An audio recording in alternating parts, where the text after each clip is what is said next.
Ayan. So ngayon po ay dadalo po tayo sa ating Santa Cruzan. Wow naman!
sa English po ay Queen of Prophets.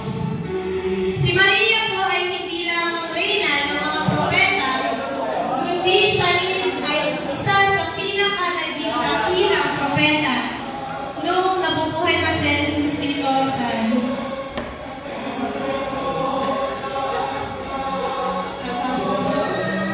Siya po ay may dalang hourglass na nagsasabi na siya ay woman of redemption.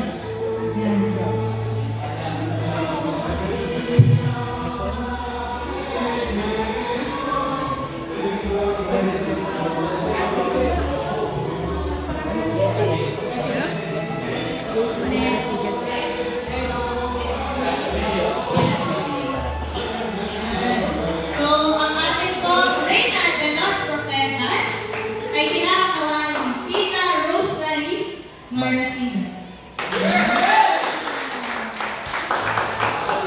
Ang sunod po natin, Reyna, si Reyna Paz.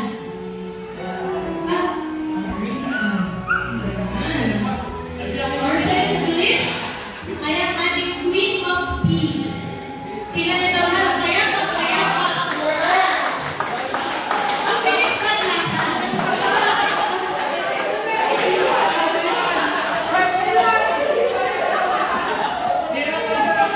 Tita, nagmamadali po ba kayo? Yan, Reyna Paz, or Queen of Peace. Ang dala ng ating pagmahal na Birheng Maria ay kapayapaan sa mundo. Kaya kung kayo po ay namamagabag, tayo po ay dumalangin sa Kanya ng kapayapaan. Hindi lang po si Jesus ang nagpahagi nito, kundi ang ating Inang Maria. At ang ating Queen of Peace ay sa katauhan niyo. Sa katauhan po ni Tita Lisa Marasigan. Napakan po natin sa ating Reyna Paz.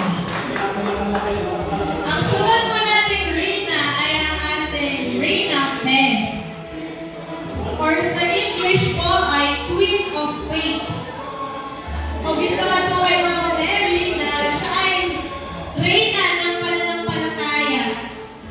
Sa lahat po na o ang pananampalataya, si Maria po ang dakila nagpakita ng lubos na pananampalataya, lalo na sa kanyang anak na si Jesus at sa Diyos. Mula bago pa man tawagin na siya ay magsisilang ng isang sanggol hanggang pagkamatay na siya sa krus, siya po ay naroon.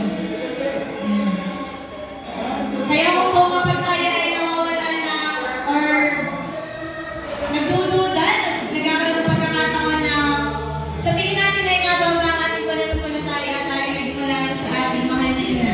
At sana ay maging katulad na tayo sa kanyang pananampalataya. Ang sunod po nating Reyna ay si Reyna Emperatriz.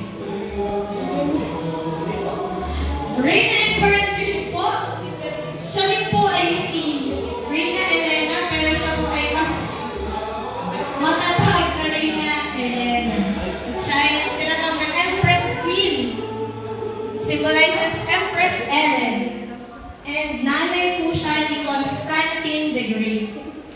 Siya din po ay si Reyna Elena, pero mas matatag na version ni Reyna Elena. Siya yung nagkita na krus ni Jesus. At ang ating pong ang ating pong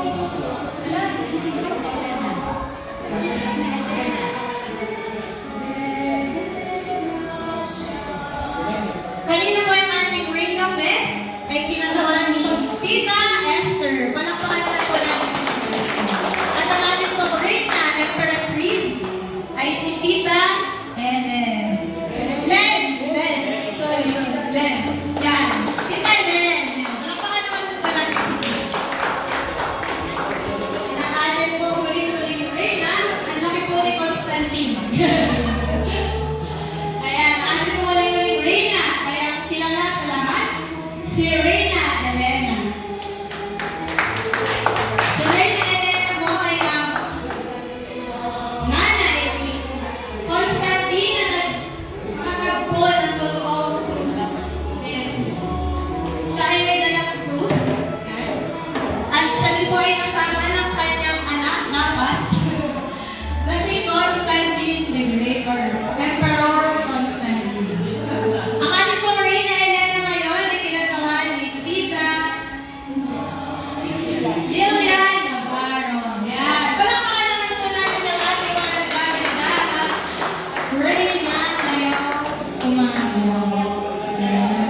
Picture, picture. 1, 2, 3, smile.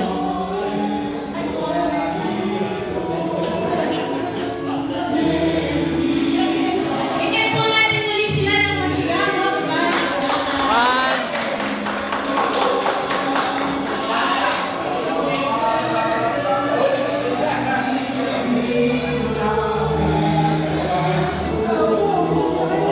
Yan, pwede na po kayong makuha.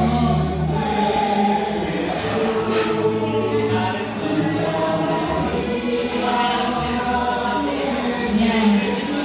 Ngayon po ay tinatawagan si Tito Bong para sa kanya pong mensahe. Yan.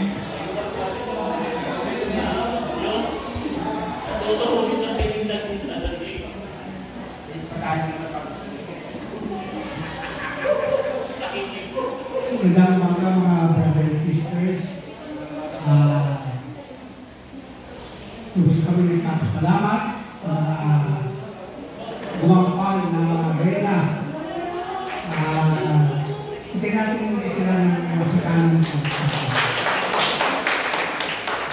So, itong Torres de Mayo, talagang ginagawa ko saan lugar. Ito'y talagang tradisyon na natin mga Pilipino.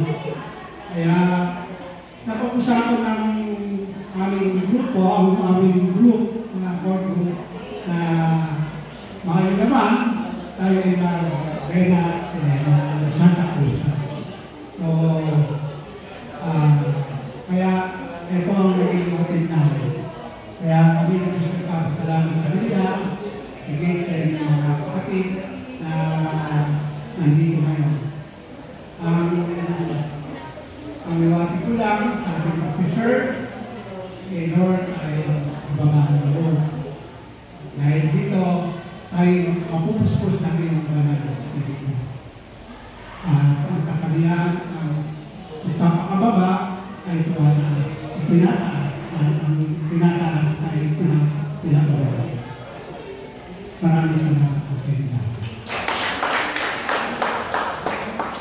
Tinatawagan po yung lahat ng nag-iwan ng arawan, anniversary, ngayong buwan ng Mayo.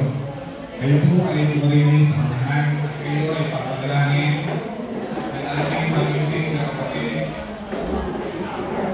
Si Brother Mario Narina. Brother Mario, ito nga anniversary, birthday, gusto magkaroon ng anak-anak, boyfriend na,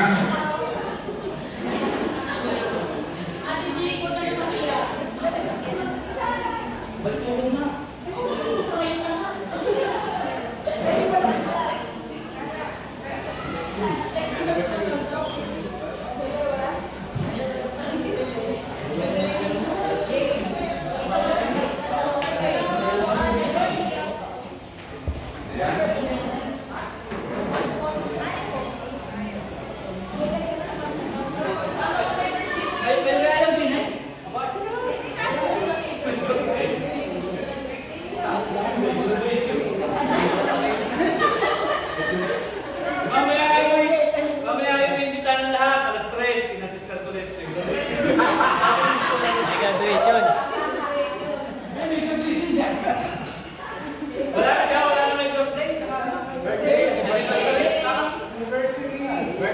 Chris, mga birthday mo, anniversary, buwan ng Mayo. Dahil ngayon ay Santa Cruz ang tema, sa susunod na buwan ay kasalang bayan. Kaya Jake, pwede na na. Kasama ka na. Kasama ka na. Abay ating ipanalangin. Ano ba yun?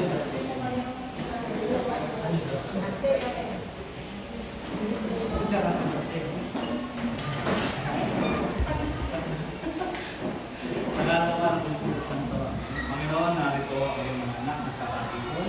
Nasa harap din namin ngayon, ang aming mga kapatid na daos ng karawan ng anibersaryo.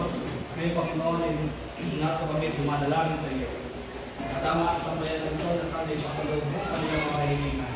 Pinagpapasalamat namin, Panginoon, ang bumi ay isang taong pinapaloob mo sa kanilang mga buhay at sa kanilang pagsasama. tinataas namin Panginoon sa pamamagitan ng aming tiwala at pagmamahal sa iyo. Dinadalangin namin na muli ay bigyan mo pa sila ng mas marami pang buhay, mas marami pang panahon na i-celebrate ang mga ganitong pagkakataon. Tinataas namin Panginoon sa dadaos ng anibersaryo na ipagkaloob mo ang mas maigting at mas lalim na pagmamahalan sa kanilang pamilya at sa kanila bilang mag-asawa. Sa mga nagdaraos ng karawan, ipagkaloob mo sa kanila ang kanilang mga kahilingan, ang naman Panginoon ang desire ng kanilang puso. Gayun din, kalinsabay nito ay dinadalangin namin Panginoon. Sa iyo ang dalangin ng bawat sa amin narito, mga taong mag-asawahan na nais na magkaroon ng suplin, mga Panginoon ipagkaloob mo. Sa mga nais na magkaroon ng kabiyak Panginoon, ipagkaloob mo at pakita mo sa kanya sino ang nararapat para sa kanya, Panginoon, ayon sa iyong kalooban. Lahat ng Panginoon na hinihiling ng bawat sa amin, inisar na aming mga puso at naniniwala kami sa pamamagitan ng iyong banal na Espiritu na ibinuhulita namin pagbabayan ito sa araw na ito ay pagkakaloob mo ang lahat ng kahilingan na hinihiling namin. Panginoon, ang lahat ng aming dalangin ay tinataas namin sa iyo sa pamamagitan ng Jesucristo, ang aming Panginoon na bubuhay at nagkahari magpasawalang hanggan. Amen. Ang ating Ama, ang Anak ng Espiritu Santo. Amen. Okay, tayo po din sa picture taking. Picture taking po tayo. Pakinggan po ang lahat. Panakinig po para tayo ang mga angel. Mga reyna pala, sorry. Forward po kayo mga angels, mga reyna. Yan. Huwag kayo magsipunan sa unahan. Yan. Okay kami, tabi ba? O, yung mga